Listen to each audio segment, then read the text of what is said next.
paghahanap buhay, hindi maiiwasan na tayo'y mahirapan sa pang-araw-araw na kita, paggasta at pagkonsumo, noon at hanggang ngayon. Pero para sa atin, may mga pang-ekonomiyang paraan na makakatulong sa ating lahat. Hala, anong gagawin ko? Gusto kong bumili ng tulip bracelet, ngunit kailangan kong bumili ng mga kagamitan para sa aming proyekto.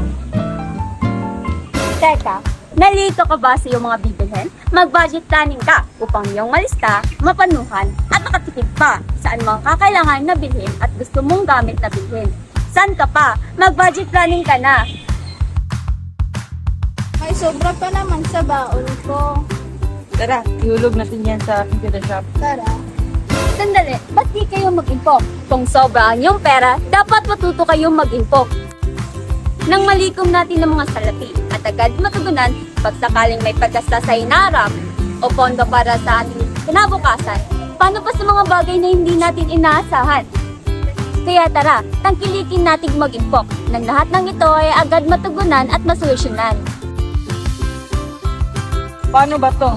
May na-impok ako. Pero dahil sa pandemic na to, hindi na ako nakakapagbalik serbisyo para kumita. Ba't di ka mamuhunan ng negosyo? Kung nais mo kumita, may palago at lumaki ang iyong pera, tandaan na to na mamuhunan ka na. Sa pamumuhunan, kailangan bigyang oras o panahon, lakas, at enerhiya.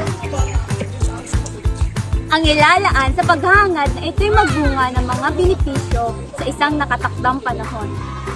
Kaya tara, subukang mamuhunan. Pag madami ang mamumuhunan, Madami ang matutulungan.